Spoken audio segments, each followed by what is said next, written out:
فأنا ناصح لإخواني بالصدع بالحق تبيض وجوههم. السكوت في مسألة الحزبية يضرها، فاصدع بما تؤمر وأعرض عن المشركين. سلامي على دماج ورجالها والشيخ يحيى ودار العلم يا سعد بانيها. Bismillahirrahmanirrahim. Qala Syekh Abdullah Al-Bassam rahimahullahu taala, al-ahkam, hukum-hukum yang terkait dengan bab ini. Bab apa itu? Salat di kubur. Tayyib, yang pertama masyru'iyatus sholati 'alal qabr, yaitu disyariatkan salat di kubur. Untuk apa? Orang yang memang tertinggal menyolati jenazah. Wala yultafatu ila man mana'ah, dan tidak perlu kita menoleh atau berpaling kepada orang yang melarang, karena ada sebagian fuqaha melarang, yaitu apa? Jenazah hanya boleh disolati selama dia belum dimakamkan. Kalau sudah dimakamkan tidak perlu lagi. Kita katakan boleh. Jadi apa? Sebagian ulama tidak tahu hadis tersebut, hadis Abi Hurairah ataupun hadis yang di dalam bab ini, hadis Ibnu Abbas dan sebagainya. Rasulullah menyolati jenazah yang telah dimakamkan itu. Tayyib, qal li raddihi an-nusus bila hujjah, karena dia membantah nas, menolak nas tanpa hujjah. Sementara nas-nas telah menyebutkan bolehnya itu. Kenapa kita tidak mau? Sementara apa? Pahalanya besar. Satu qirat itu pahala yang sangat besar. Rugi kalau kita sampai tidak mendapatkan. Belum tentu dalam sehari kita mendapatkan apa? Pahala sebesar itu dalam amalan-amalan yang lain. Tayyib, wa qayyadahu ba'dul ulama bimuddati syahr. Sebagian ulama membatasi, yaitu apa? Dalam jangka waktu 1 bulan. Adapun kalau lebih dari 1 bulan, maka tidak perlu kita memberat-beratkan diri ke kubur itu. Kalau sudah terlambat ya sudah, tak apa-apa. Sebagian mereka demikian. 1 bulan dibagi. Ini sebagian ulama begitu. Tayyib, wa ba'duhum hatta yabla jasaduh. Sebagian ulama mengatakan batasnya masih panjang sampai diperkirakan jasad jenazah itu sudah hancur di dalam tanah. Dianggap sudah tidak ada. Kalau setelah itu nggak tahu berapa tahun, alam. Ini harus pengetahuan para ahli tentunya, perkiraan. Wa ba'duhum jawazahu abada. Sebagian ulama membolehkan selamanya. Misalkan kita tahu berita meninggalnya sebagian kerabat kita setelah 5 tahun misalkan. Nah, maka apa kita namanya ada udzur, kita datang ke kubur dia, kita sholati karena kita belum sholat. Sebagian mengatakan seperti itu, boleh sampai kapanpun. Tayyib, wa qad jaa'a fil Bukhari annahu sallallahu alaihi wasallam marra bi qabrin dufina laila. Telah datang di dalam Sahih Bukhari bahwasanya Nabi sallallahu alaihi wasallam melewati suatu kubur yang dimakamkan semalam. Faqala, Rasul bertanya, mata dufina hadza? Kapan jenazah ini dimakamkan? Qalu al-barihah. Mereka mengatakan semalam, tadi malam. Tayyib, menunjukkan apa? Boleh. Tidak seperti ulama yang melarang sama sekali. Boleh 1 hari, boleh juga beberapa hari kemudian dan seterusnya. Qala Ibnul Qayyim, ruwiya anin Nabi sallallahu alaihi wasallam kana idza fatathu sholatu ala janazah shalla alal qabr. Telah diriwayatkan dari Nabi sallallahu alaihi wasallam bahwasanya jika beliau itu terluputkan dari sholat jenazah, maka beliau sholat di atas kubur orang itu. Bukan berarti menginjak, tapi tentunya di depannya istilahnya ya, di belakangnya. Kuburnya di depan dia ke arah kiblat. Tayyib, fi sittati aujuhin hisan. Di dalam 6 hadis yang hasan.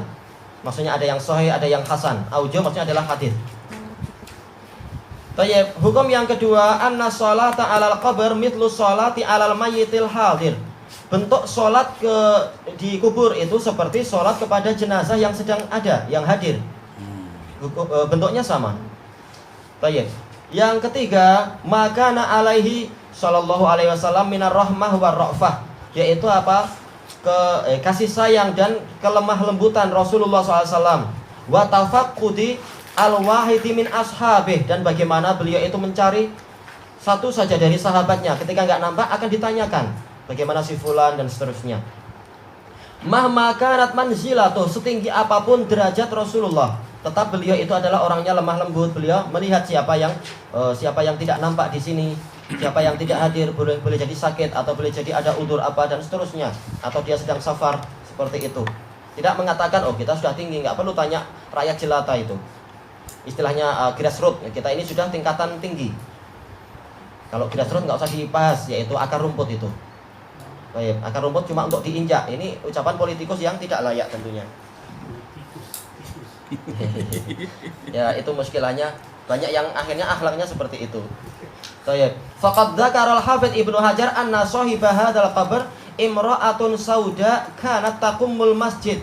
Memang ini hadisnya sahih, ma'ruf hadis Aisyah muttafaqun alaih. Bahwasanya apa, pemilik kubur ini memang hadisnya dua-duanya sahih.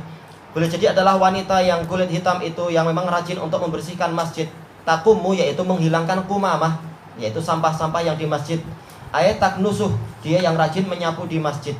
Dan ini adalah amal soleh yang besar. Kita membersihkan rumah sendiri aja ada pahala. Menyelisihi orang Yahudi, apalagi kita membersihkan apa? Rumah Allah, tentunya pahalanya lebih besar. Dan ini adalah perlombaan di antara para sahabat Rasulullah. Barang siapa melihat yaitu daun atau melihat kertas atau barangkali melihat apa itu bahkan Syekhul Islam mengatakan potongan-potongan kuku, bahkan apa Syekhul Islam menyebutkan juga potongan rambut, kalau kita lihat segera kita bersihkan. Ini adalah rumah Allah yang layak diagungkan. Maka bahkan para wanita pun berlomba-lomba. Tayyib ilahuna wallahu a'lam. Kalau kita solat jenazah ni, kalau katakan kita datang lewat dan orang-orang yang di situ dah solat jenazah, kita solat seorang, kemudian kita nak ambil salah seorang tu solat sama kita, nak berjemaah, boleh? Boleh, karena hadisnya umum. Dalil-dalil masalah apa itu bolehnya solat 2 kali karena apa? Karena untuk menjadi terbentuknya jamaah itu boleh. Dalilnya banyak masalah ini. Wallahu a'lam. Ya, berdasarkan hadis ni, jadi ada kebolehan bagi perempuan yang haid duduk di masjid. Iya, itulah yang dijelaskan oleh para muhakkikun. Kenapa? Karena Aisyah menyebutkan wanita ini istimrar, dia selalu di masjid. Bahkan apa? Dia punya kemah di masjid di dalam Sahih Bukhari itu. Dan tidak disebutkan bahwasanya dia memberatkan diri setiap kali mengalami haid maka dia harus keluar. Yang penting apa? Para ulama mensyaratkan jangan sampai darahnya menetes, itu aja. Makanya di dalam hadis Aisyah juga, ketika Aisyah disuruh Rasulullah untuk ambil suatu barang di dalam masjid, Aisyah mengatakan saya haid. Rasulullah mengatakan apa? Haidnya tidak ada di tanganmu. Maksudnya apa? Kalau haid itu di tangan boleh jadi akan mengenai lantai masjid dan sebagainya. Berarti apa? Yang penting adalah apa? Manakala Rasulullah menyuruh dia masuk masjid untuk mengambil sesuatu, berarti boleh orang yang haid itu masuk masjid. Yang penting jangan sampai haidnya itu terkena dinding masjid atau lantai dan semacam itu. Nah sekarang alhamdulillah facility lebih bagus. Pampers yang bagus itu dan sebagainya. Dulu sulit di zaman dulu. Ini dia maksudnya Lila abiri sabilin. Taib disebutkan oleh para ulama dia apa namanya, dia muta'aliknya bukan kepada apa, bukan kepada junub, tapi muta'aliknya kepada yang lain. Kenapa digabungkan dengan dalil-dalil yang lain? Baik, wallahu a'lam.